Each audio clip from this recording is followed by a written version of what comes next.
Walang pakiramdam kasi isa ka sa unang yumakap kay LA after nung game-winning shot niya. Siyempre, unang-una sa lahat, thankful ako dahil isa ako sa na pinalad na umabot dito sa Game 7. Grabe, miracle happens talaga. So, nasa dugo talaga ng pagiging never say die ni Kuya LA yun. So, pero before that, yung crucial turnover ko, talagang inaako ko naman yun. And siguro, magiging better ako doon after nun. So, pero yun lang, ayoko sirain yung moment ni Kuya LA, pero grabe, sobrang parang Justin Brownlee moment. So, I give it back to Kuya LA na bigyan ng flowers lahat talaga. So, yeah, thank you so much. RG, nagsabay kayo ni LA and even si Scotty, no? Three-guard lineup kayo.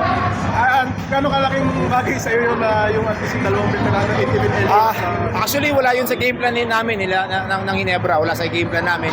But, nakita nyo naman, effective siya. Na parang I called it 3 minions. Kumbaga, ako, Kuya LA, and Scotty na merong Junmar na kalaban. So, parang kaming minions na may kalabang puno na malaki. So, medyo mas naging composed lang kami, mas naging motivated lang kami dahil doon si Kuya LA. And nakita naman natin lahat na hindi talaga ipapaya ni Kuya LA ang lahat ng mga PBA fans or Ginebra fans kapag nandito sa Araneta. So yeah, very thankful na nakuha namin to with Kuya LA. Yeah, yun lang guys. Thank you so much. Thank you.